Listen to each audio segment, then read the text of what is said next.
Las naves ancladas en la órbita del planeta Serión 3 reflejaban la luz azul de su estrella moribunda. En el interior del Consejo Galáctico, 22 especies se reunían bajo el brillo de los estandartes dorados, símbolos de una supuesta alianza universal. Sin embargo, todos sabían que aquella asamblea no era una celebración sino una confesión colectiva de miedo. Cada voz, cada respiración contenida, revelaba una tensión que ni los traductores automáticos podían disimular. La causa del pánico compartido era un solo mundo, la Tierra. Un planeta joven, inestable y rodeado de una atmósfera que ninguna otra raza lograba habitar sin equipos de protección. Lo llamaban mundo mortal, no por capricho, sino por estadísticas. En los últimos 15 ciclos estelares, 48 especies habían intentado establecer colonias temporales en su superficie. Ninguna había sobrevivido más allá de 10 días terrestres. Los informes eran mezcla de incredulidad y horror. Tormentas que despedazaban estructuras metálicas, microorganismos que devoraban carne sintética, y una biología humana capaz de resistir todo. El alto canciller de Barmek, una criatura cubierta por placas translúcidas, fue el primero en romper el silencio. Su voz sonó grave y temblorosa, distorsionada por una especie de reverencia involuntaria. Dijo que las tropas de su imperio habían solicitado instrucción en supervivencia terrestre, convencidos de que si lograban resistir aquel planeta, serían invencibles en cualquier otro campo de guerra. Propuso entonces lo impensable, establecer un programa de intercambio militar con la humanidad. Las miradas se cruzaron como dagas. Nadie lo dijo abiertamente, pero todos pensaron lo mismo. Pedir entrenamiento a los humanos era lo más cercano que existía a firmar una sentencia de muerte. Durante siglos la galaxia había visto a la especie humana como una anomalía evolutiva, sin tecnología cuántica, sin cuerpos diseñados para la radiación ni sentidos ampliados. Habían sobrevivido a su propio mundo. Algunos los llamaban obsesivos, otros los calificaban de bárbaros. Todos estaban de acuerdo en una cosa: su capacidad para sobrevivir rozaba lo imposible. En los archivos del Consejo existían registros de hombres y mujeres caminando entre desiertos ácidos, cazando bajo lluvias de fuego o respirando entre gases tóxicos con una resiliencia que ningún sistema biológico artificial podía reproducir. La sesión continuó bajo un tono cada vez más tenso. Los representantes de los imperios más antiguos exigieron garantías de seguridad, protocolos de no agresión y observadores neutrales que acompañaran a los soldados seleccionados. El comandante humano que presidía la reunión apenas se inmutó. Era un hombre de rostro surcado por cicatrices y cabello gris que parecía hierro oxidado. Cuando habló, su voz no necesitó amplificadores. Dijo que la Tierra no negociaba con el miedo, que aquellos que deseaban entrenar en su suelo debían hacerlo bajo los mismos estándares que cualquier recluta humano. Ni un privilegio, ni una excepción. El consejo entero quedó en silencio. Se estableció una fecha. En 3 lunas terrestres, las primeras unidades alienígenas descenderían sobre el planeta azul. La noticia corrió como fuego entre las colonias estelares. Algunos lo vieron como una oportunidad gloriosa para igualar la disciplina humana. Otros lo consideraron una locura sin retorno. Los informes preliminares advirtieron que incluso con dispositivos de respiración avanzada y trajes presurizados, la Tierra seguía siendo hostil a cualquier forma de vida foránea. La fauna, la microflora y hasta la gravedad parecían conspirar para quebrar el cuerpo y el espíritu de los visitantes. El entrenamiento, denominado Protocolo Mundo Mortal, consistía en sobrevivir durante 13 semanas en los terrenos más letales del planeta: selvas, desiertos, océanos y montañas. El Consejo pidió permiso para enviar drones exploratorios antes de la llegada. Los humanos se negaron, alegando que la única manera de entender el planeta era sentirlo en carne propia. Aquella respuesta dividió al Consejo. Algunos la interpretaron como arrogancia, otros como una advertencia velada. La Tierra no ofrecía hospitalidad, ofrecía juicio. Mientras las flotas partían, los pensamientos de los soldados alienígenas eran fragmentos de arrogancia y curiosidad. Para ellos, los humanos eran una especie emocionalmente inestable, incapaz de controlar su agresión.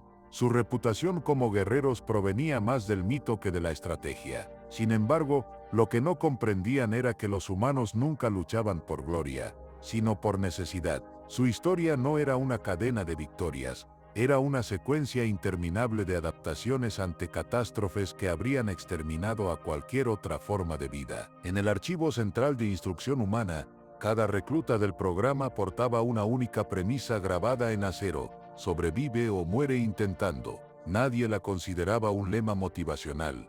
Era un recordatorio de la delgada línea que separaba la existencia de la inexistencia en un mundo donde todo podía matarte. Las lluvias llevaban bacterias, el agua contenía venenos, la luz del sol era tan hermosa como mortal, y aún así la humanidad había prosperado, no por dominar la tierra, sino porque aprendió a temerla sin rendirse. El comandante humano, conocido entre sus pares como Ward Rains, observaba los informes del Consejo con una mezcla de paciencia y desdén. Había peleado en más de 20 conflictos interestelares y sin embargo nada le parecía tan peligroso como su propio planeta. A menudo decía que la guerra era simple comparada con la supervivencia cotidiana en la Tierra. Allá afuera disparas al enemigo, decía, pero aquí tienes que pelear contra el clima, la comida y tu propio cuerpo. Aquella noche, antes del arribo de las unidades alienígenas, Rains se permitió una sonrisa apenas perceptible. No era de burla, sino de compasión anticipada. Los primeros transportes descendieron al amanecer sobre una región designada como zona neutral. Las especies seleccionadas representaban lo más alto de la ingeniería biológica galáctica. Los Drafhosi, diseñados para resistir el vacío; los Taren, anfibios con respiración dual; los Kor con exoesqueletos reforzados. Frente a ellos, una compañía de instructores humanos aguardaba en silencio. Ninguno llevaba armaduras, ni trajes térmicos ni armas avanzadas. Solo uniformes simples, botas cubiertas de barro y miradas frías. El aire terrestre golpeó a los alienígenas como un muro de cuchillas invisibles. En minutos, las lecturas de sus trajes comenzaron a parpadear con advertencias de toxicidad y radiación natural. Sin embargo, los humanos apenas pestañearon. Uno de ellos, una mujer de piel oscura y ojos color tierra, levantó la voz para dar la bienvenida. Su saludo fue una orden disfrazada de cortesía. Si vinieron a aprender, dejen de mirar al cielo. Lo que va a matarlos no está allá arriba, sino bajo sus pies. Fue entonces cuando comprendieron que el entrenamiento ya había comenzado. Los días siguientes fueron un bautismo de desolación. Las unidades alienígenas fueron sometidas a rotaciones continuas en ambientes extremos que ningún holograma de simulación podía replicar. Aprendieron que en la Tierra el enemigo podía ser el agua que bebían o el aire que respiraban. La humedad corrompía sus armas, los hongos devoraban sus filtros y hasta el suelo parecía moverse con vida propia. Los instructores humanos no intervenían, solo observaban y registraban como si aquel sufrimiento fuese una lección necesaria. En una transmisión urgente enviada al Consejo, un teniente Dravosi declaró que el planeta mismo parecía consciente de su presencia. Habló de sonidos que emergían desde el suelo, de sombras moviéndose a velocidad inhumana. Las imágenes que acompañaron su informe mostraban arboledas arrancadas de raíz y huellas humanas caminando en dirección contraria a la tormenta. La transmisión se cortó de forma abrupta. Jamás se volvió a saber de aquella unidad. Los humanos no hicieron comentarios. A medida que los días se convertían en semanas, la arrogancia inicial se desmoronó. Las especies más orgullosas comenzaron a mostrar signos de pánico. Una noche, durante una sesión de descanso forzado, un instructor humano relató la historia de los primeros exploradores terrestres, aquellos que atravesaban océanos sabiendo que probablemente nunca volverían. Dijo que la grandeza humana no provenía del deseo de imponerse, sino de la certeza de que la muerte es inevitable, pero la rendición es opcional. En aquel instante, algunos alienígenas comprendieron la verdad. No se trataba de entrenamiento físico, sino espiritual. El Consejo Galáctico desde su sede lejana observaba con creciente inquietud. Los informes que recibían no eran listas de progresos, sino oraciones finales. Las bajas comenzaron a contarse por docenas. Aún así, el programa no se suspendió. Los humanos insistieron en continuar, argumentando que la verdadera lección aún no había comenzado. Ward Rains explicó en un comunicado escueto que la Tierra nunca mata sin razón, solo elimina lo que se niega a aprender. La frase se volvió un mantra dentro del Consejo, una especie de maldición ceremonial. Al terminar la tercera semana, apenas un puñado de soldados permanecía operativo. Los demás habían sido evacuados o desaparecido en las profundidades de la jungla. Los humanos los trataban con una mezcla de respeto y lástima. Entendían la magnitud del esfuerzo, pero también sabían que la Tierra no acepta visitantes, solo sobrevivientes. Las flotas de observación comenzaron a considerar la retirada del programa, hasta que un nuevo evento cambió todo. Un grupo de instructores humanos anunció que el primer ciclo había concluido y que el verdadero entrenamiento apenas comenzaría. El silencio fue total. Las especies aliadas comprendieron que lo que habían experimentado no era más que la evaluación inicial. Las grabaciones posteriores mostraron a los humanos marchando con paso sincronizado hacia la selva, sin escáneres, sin escudos, apenas con cuchillos. Fue entonces cuando uno de los alienígenas, un oficial COR, preguntó con voz desesperada: ¿qué vamos a enfrentar ahora? La instructora solo respondió: a la Tierra de verdad. Lo anterior fue misericordia. Las palabras quedaron suspendidas en el aire, como una sentencia dictada por el propio planeta. Esa noche, bajo un cielo cargado de electricidad, Ward Raines escribió en su informe final de ciclo: la galaxia aún no comprende que la humanidad no sobrevivió a su mundo, se convirtió en él. Aquella línea quedó archivada en los registros secretos del Consejo Galáctico, marcada con el código de advertencia más alto, porque en el silencio que siguió a la transmisión, no hubo discusiones ni protestas, solo una certeza compartida: habían despertado algo que no podían controlar. Sígueme y comenta si esta historia te ha gustado. Capítulo 2. El amanecer sobre la selva amazónica fue una descarga brutal de humedad y sonido. Los alienígenas despertaron rodeados por una sinfonía que ningún sensor podía clasificar correctamente. Era como si cada hoja, cada insecto y cada gota de agua estuvieran diseñados para probar los límites de la cordura. El aire era tan denso que respirar se convertía en una batalla lenta, una guerra invisible que ni los más resistentes de los Taren pudieron ignorar. Ward Raines observaba desde un risco alto, con los brazos cruzados y una mirada que contenía la precisión de un cirujano. A su lado, la instructora de piel oscura, la misma que había dado la bienvenida durante la primera jornada, registraba los signos vitales de los participantes. Más de la mitad mostraban síntomas de fatiga respiratoria o colapso térmico. Raines no ordenó evacuar, solo murmuró con voz grave que aquello apenas era el preludio, la primera caricia del planeta a los recién llegados. Las unidades alienígenas comenzaron su desplazamiento hacia el interior de la selva siguiendo rutas marcadas por coordenadas humanas. Los soldados confiaban en sus mapas holográficos, sin saber que la vegetación del lugar era capaz de devorar caminos y borrar referencias en cuestión de horas. Pronto, los drones perdieron señal. El follaje, saturado de humedad y energía estática, interfería con toda forma de comunicación. Quedaron aislados, y la soledad de la Tierra volvió a mostrar su verdadera cara. Los humanos avanzaban descalzos entre el barro. Los alienígenas no podían entender cómo mantenían el equilibrio, ni cómo evitaban las picaduras letales de los organismos que ellos apenas reconocían en sus escáneres. Cada paso de los humanos parecía una conversación con la Tierra, como si el planeta los guiara en silencio. Los instructores no hablaban, no daban órdenes visibles. Sin embargo, los soldados alienígenas aprendían observando, comprendiendo que la supervivencia no depende de dominar el entorno, sino de someterse a él. En la primera noche la temperatura descendió de manera abrupta. La humedad se volvió una manta fría que penetraba los trajes presurizados. Los Taren, expertos en mundos acuáticos, empezaron a sufrir convulsiones térmicas. Sus cuerpos no soportaban la mezcla entre calor extremo y enfriamiento súbito. Los humanos encendieron hogueras diminutas enterradas bajo piedras para no ser detectadas por depredadores nocturnos. Cuando los alienígenas intentaron copiar la técnica, descubrieron que sus sensores térmicos confundían el fuego con la radiación natural de la selva. Un comandante Dragosi trató de comunicarse con el Consejo Galáctico enviando una señal de socorro. Nunca obtuvo respuesta. Los bosques de la región absorbían las ondas electromagnéticas, amplificándolas solo para devolver un eco distorsionado. Lo que escucharon fue su propio pedido de auxilio repetido una y otra vez, como si la selva se burlara de ellos. Algunos perdieron la razón en esos primeros días, convencidos de que el planeta estaba vivo y los observaba. Tal vez no estaban equivocados. La instructora humana reunió a los sobrevivientes en un claro y colocó frente a ellos un recipiente con agua turbia.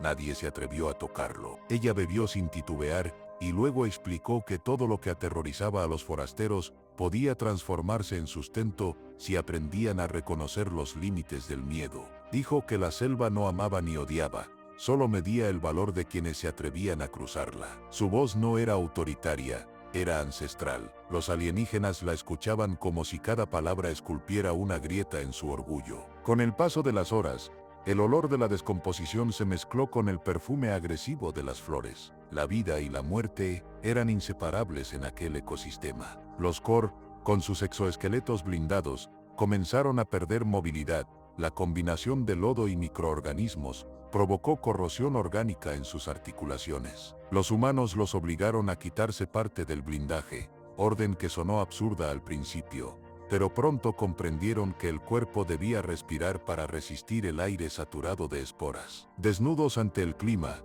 los orgullosos guerreros se descubrieron frágiles por primera vez. Reigns caminaba por el campamento improvisado. Sus ojos se movían entre los monitores y los rostros agotados. Algunos soldados humanos parecían más alerta que nunca, incluso bajo la lluvia torrencial. No necesitaban dormir tanto como las especies visitantes. En los informes posteriores, se describiría su comportamiento como una forma de trance adaptativo. El cuerpo descansaba en movimiento, el cerebro permanecía alerta. Tal equilibrio era imposible de replicar artificialmente. Durante el cuarto día, una tormenta eléctrica azotó el área de entrenamiento.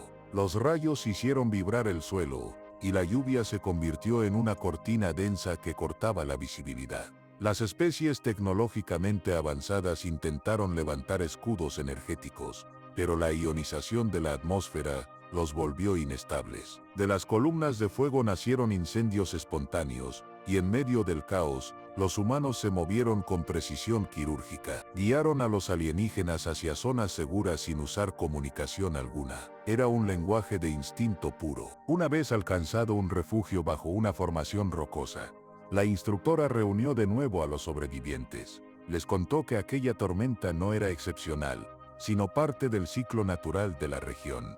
Lo llamó bautismo de barro y trueno. Explicó que ningún entrenamiento militar podía prepararte para una naturaleza tan impredecible, y que la única estrategia posible era fluir con ella. Sus palabras dejaron una marca en quienes aún resistían, pues empezaron a entender por qué los humanos nunca necesitaron dioses. Su dios era el mundo mismo. Los primeros abandonos comenzaron esa noche. Algunos alienígenas pidieron ser evacuados. No soportaban la sensación constante de vulnerabilidad. Reigns aceptó las solicitudes sin una palabra de reproche, pero no permitió rescates inmediatos. Debían llegar al punto de extracción por sus propios medios. Era la última lección antes de rendirse. Muchos no lo lograron. Aquellos que sí lo hicieron fueron encontrados días después delirando, murmurando frases inconexas sobre ojos en el agua y voces entre las raíces. Y en el séptimo día, un rugido sacudió la quietud. Las cámaras térmicas humanas detectaron una criatura de masa colosal moviéndose entre las sombras. Algunos alienígenas prepararon sus armas, pero los humanos les ordenaron permanecer inmóviles. Explicaron que el sonido no señalaba un ataque, sino una advertencia. La selva demandaba respeto, y responder con violencia solo traería destrucción mutua. El momento pasó, y el silencio volvió a cubrirlo todo, como si el planeta hubiera evaluado su respuesta y decidido perdonarlos. El hambre se volvió una constante. Los suministros traídos del exterior resultaron inutilizables.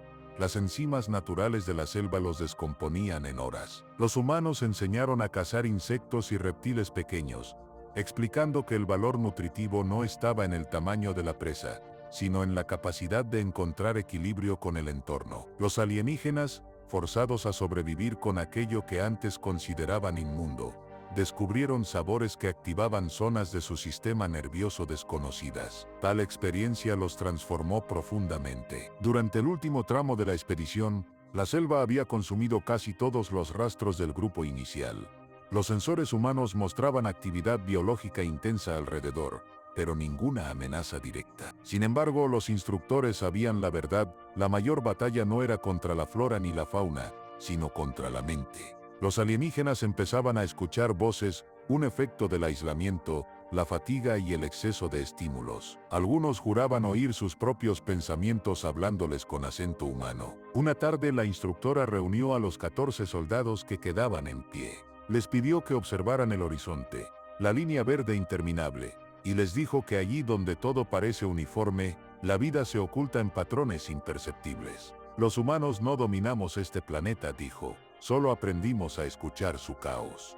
Fue en ese instante cuando uno de los Taren, exhausto, comprendió el significado del entrenamiento. La supervivencia no era resistencia, era comunión con el dolor. La fase de selva concluyó al amanecer del 9º día. Apenas 7 individuos cruzaron la línea de evacuación cubiertos de fango, sangre y lodo.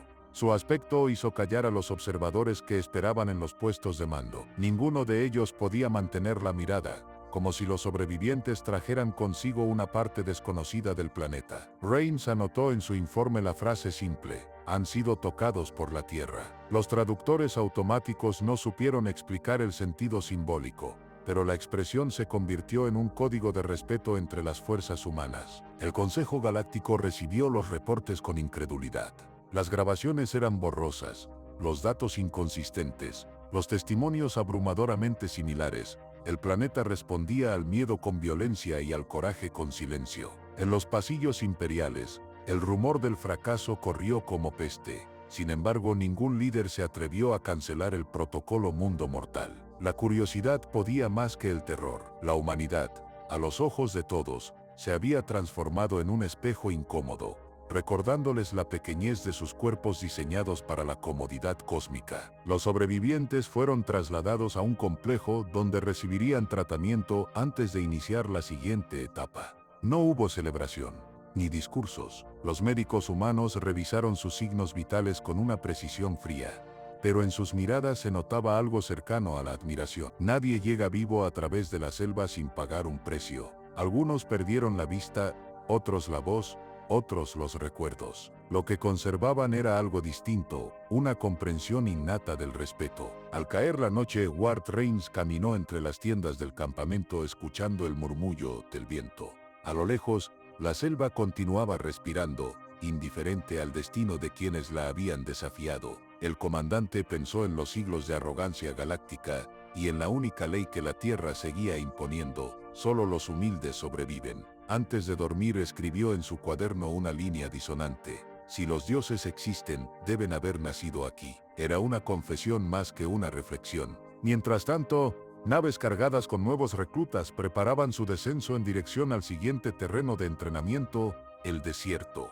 Los veteranos del ciclo de selva los observaban desde lejos con ojos vacíos. Ninguno habló. No había consejo posible para quien todavía no había comprendido que la Tierra no enseña con palabras, sino con cicatrices. Al amanecer, el transporte se elevó sobre la jungla, mientras la niebla volvió a cubrirlo todo, borrando las huellas del día anterior como si nada hubiera ocurrido. Sígueme y comenta si esta historia te ha gustado. Capítulo 3. El sol nacía sin piedad sobre el horizonte quebrado del desierto de Atacama. Las partículas suspendidas en el aire transformaban la luz en cuchillos invisibles, rebanando la piel de los recién llegados. La tierra había cambiado de rostro, pero la hostilidad era la misma. No había selva ni vida visible, solo rocas, viento y una promesa de silencio absoluto. Ward Rains miró el horizonte con el rostro cubierto de polvo. Recordaba aquella extensión como el lugar donde muchos humanos aprendieron que el calor también puede ser un enemigo inteligente. A su lado, la instructora de ojos color tierra observaba los sensores ambientales.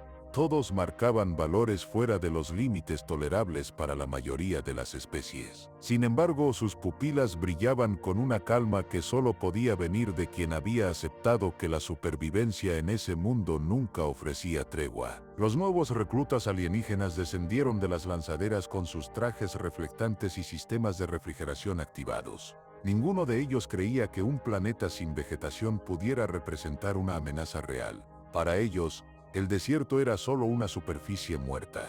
Pero cuando el primer viento sopló, descubrieron que el aire allí no era vacío, estaba cargado de sodio, vidrio pulverizado y electricidad. Respirar sin filtros era sentir el ardor del planeta entrando en los pulmones. Los humanos avanzaban sin protección aparente, con los rostros descubiertos y los labios agrietados. Algunos llevaban solo cantimploras de metal y bufandas impregnadas en vinagre. Los alienígenas observaron aquello con incredulidad, pensando que era una forma de suicidio. Sin embargo, conforme pasaban las horas, sus propios sistemas comenzaron a fallar, sobrecalentados por la mezcla de arena conductora y sol constante. En cambio, los humanos adaptados a la escasez parecían renacer bajo la tortura. Durante los primeros 2 días, la temperatura alcanzó niveles que convertían la piedra en polvo. Los trajes alienígenas, diseñados para resistir campos de plasma y radiación solar, no lograron adaptarse a la simple y constante fricción del viento. Las costuras se desgarraban, la humedad interna hervía bajo las placas metálicas, y los sensores mentales colapsaban por el reflejo del brillo interminable. Rains no detuvo el ejercicio, dijo solo que el desierto enseñaba la diferencia entre sed y desesperación. En la madrugada del tercer día, una tormenta de arena emergió desde el oeste, arrasando todo a su paso con rugidos que recordaban los gritos de una criatura antigua. Los humanos se enterraron parcialmente en la arena, cubriéndose con mantas gruesas. Los alienígenas intentaron activar campos de contención, pero los generadores se sofocaron. Durante 6 horas, el desierto rugió. Cuando el viento cesó, descubrieron que las colinas habían cambiado de lugar, como si el planeta hubiera reorganizado su geografía por capricho. Los instructores humanos reunieron a los supervivientes al amanecer. Ante ellos, colocaron un recipiente con agua arenosa y exigieron una sola tarea: beber lentamente. La mayoría se negó, temerosos de contaminación. Entonces una mujer humana, la misma de la selva, lo hizo sin vacilar. Su garganta se movió con lentitud, absorbida por la calma de quien entiende lo esencial. El mensaje fue claro en la tierra: incluso el veneno puede ser salvación si se toma con respeto. El calor no era lo único que mataba. La soledad aumentaba con cada hora y la mente de los forasteros comenzaba a traicionarlos. Veían espejismos de lagos, estructuras flotantes y rostros familiares formados por la arena danzante. Los humanos no les ofrecían consuelo, decían que esa era la voz del desierto, que cada ilusión era una conversación entre el instinto y el miedo. Quien no podía distinguir entre ambos, moría, no por agotamiento sino por la locura. Rains documentaba los casos con precisión metódica. Había algo casi ritual en su control del caos, un arte aprendido de generaciones que lucharon no contra enemigos, sino contra la indiferencia de su planeta. Cada pérdida era anotada sin emoción, no por frialdad sino por respeto. Sabía que el desierto no quería cadáveres, solo lecciones. Al caer la tarde del cuarto día, apenas la mitad de los participantes seguía en movimiento. Los demás habían abandonado o yacían inmóviles bajo los montículos de arena cambiante. Una noche, una de las especies mecanoides, los Zorai, perdió comunicación con su núcleo central. Sus procesadores, diseñados para funcionar en vacío estelar, comenzaron a sobrecalentarse irreversiblemente. Antes del colapso, uno de ellos transmitió un mensaje incomprensible para sus compañeros. Decía haber oído al planeta respirar. Las grabaciones mostraron una cadencia de pulsos subterráneos que coincidían con el ciclo térmico de la arena. La Tierra latía, aunque nadie se atrevió a decirlo en voz alta. El quinto día, los instructores llevaron al grupo hasta una depresión geológica donde la temperatura descendía drásticamente por la noche. Allí, el contraste era mortal. Durante el día todo ardía. En la noche todo se congelaba. Los alienígenas temblaban bajo los mantos térmicos, incapaces de comprender cómo los humanos podían dormir al aire libre con apenas una fogata. Cuando uno de los Taren preguntó cómo podían soportarlo, Rains respondió con serenidad: no se trata de soportar, se trata de entender que la Tierra no te odia, solo te recuerda que existes porque ella lo permite. Los días se arrastraban como animales heridos. Cada amanecer traía una nueva capa de locura. Algunos, abrumados por la desesperación, arrojaban sus trajes y corrían hacia el horizonte creyendo ver oasis imposibles. Los humanos no los detenían.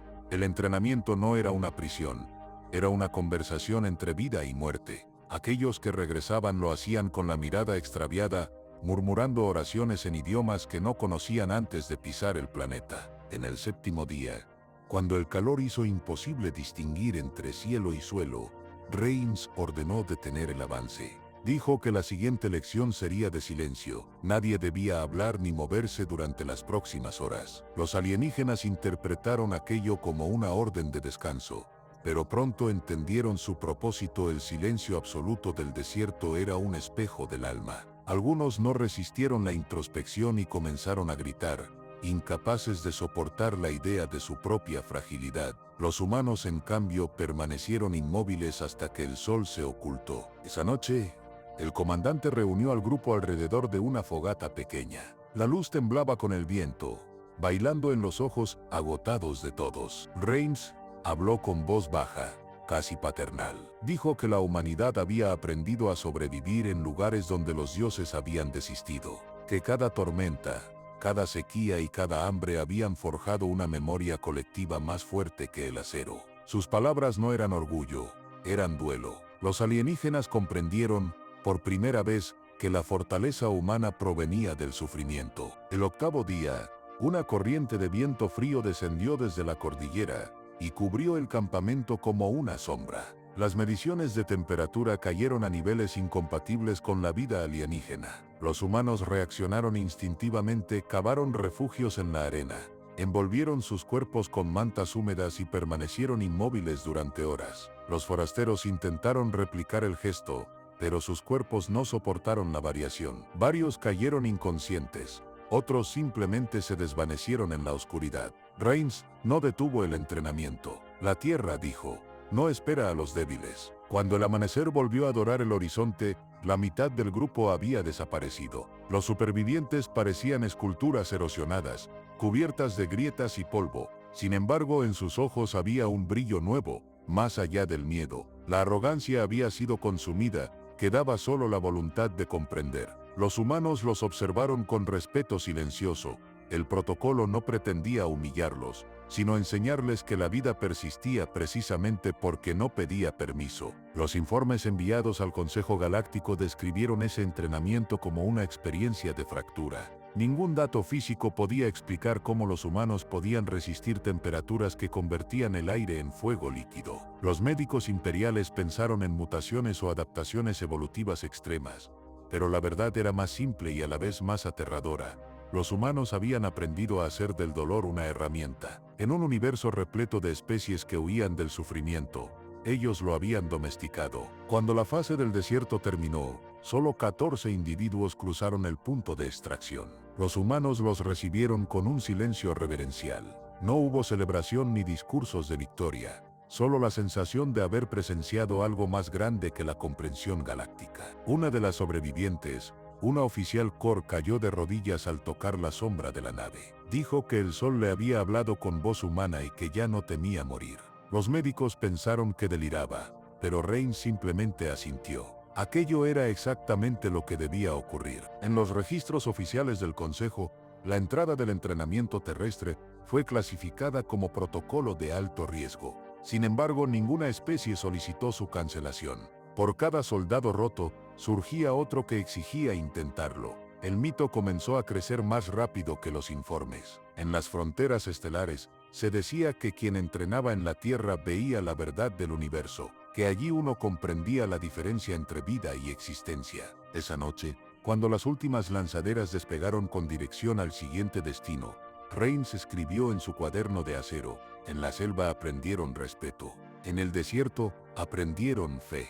El océano será su juicio final. Cerró el libro con un gesto pesado. Afuera, el viento arrastraba los restos de un día que parecía no tener fin. Y en la vastedad dorada del desierto, el eco de la tierra seguía respirando, esperando su próxima lección. Sígueme y comenta si esta historia te ha gustado. Capítulo 4. El amanecer llegó cubierto por nubes de acero y sal. Las olas del Pacífico golpeaban con una fuerza que parecía contener siglos de furia contenida. Las lanzaderas descendieron entre relámpagos, y el mar las recibió sin compasión. Ningún aterrizaje fue suave. El océano no ofrecía terreno ni tregua, solo abismos líquidos que parecían respirar. Ward Rains observaba desde la cubierta del buque principal, con el rostro endurecido por el viento salado.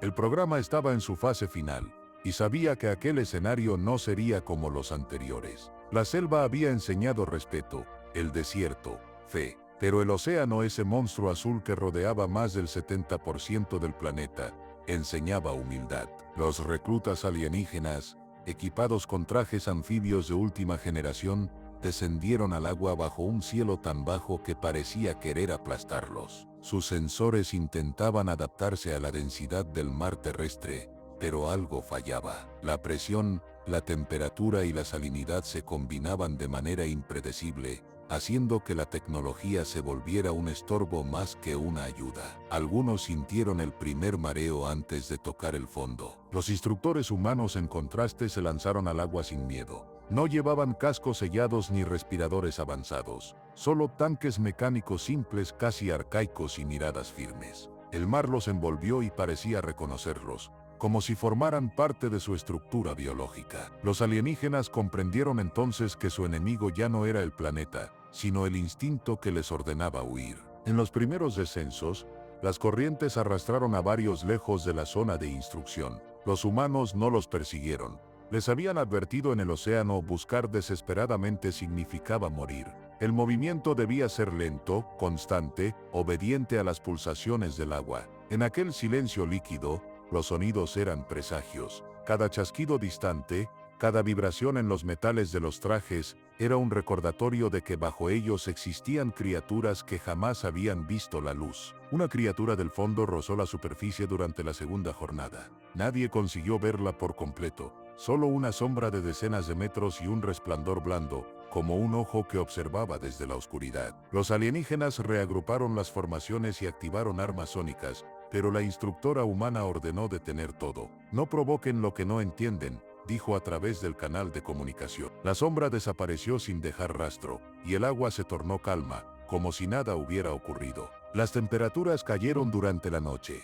Los trajes alienígenas comenzaron a congelarse por dentro, atrapando el sudor de sus cuerpos y convirtiéndolo en escarcha. Los humanos encendieron hornillos diminutos sobre balsas improvisadas y bebieron líquidos calientes con olor metálico. Los forasteros los miraban con incredulidad, incapaces de imitar la resistencia térmica humana. El aire era tan frío y salado que cortaba los pulmones como vidrio molido. Aún así, ningún humano abandonó el ejercicio. En la tercera jornada, el mar desató su verdadera furia. Una tormenta ciclónica emergió desde el norte, barriendo los cielos y convirtiendo las olas en montañas móviles. Los sistemas de navegación colapsaron. Los alienígenas gritaban por los canales de voz, pero solo oían rugidos. En medio de aquel caos, los instructores humanos mantenían formación, encadenando sus cuerpos a las balsas para resistir el embate. No luchaban contra el océano, bailaban con él. Cuando la tormenta pasó, el amanecer reveló la magnitud del desastre. Más de la mitad de los participantes había desaparecido.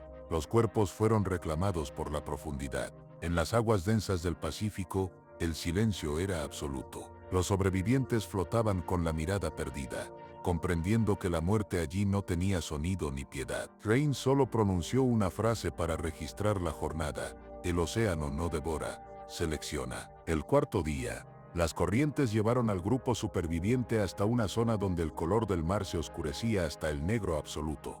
Era una región conocida por los humanos como fosa profunda, una grieta que descendía hasta más allá de lo que los sensores podían medir con precisión. Los instructores explicaron que la siguiente lección se desarrollaría allí: inmersión sin luz, sin dirección y sin garantía de retorno. Los alienígenas protestaron, pero sus voces se ahogaron antes de completarse. La orden fue inapelable. El descenso comenzó al anochecer. A medida que la luz desaparecía, las sombras comenzaron a adquirir formas imposibles. Algunos juraron ver figuras humanas observándolos desde la oscuridad líquida, contornos antiguos de lo que podrían haber sido marineros o espectros de otros tiempos. Las grabaciones posteriores mostraron solo imágenes distorsionadas, pero todos coincidieron en un detalle: el océano parecía murmurar algo, una frecuencia baja, casi imperceptible, que se sentía más en los huesos que en los oídos. Los instructores humanos se comunicaban con gestos.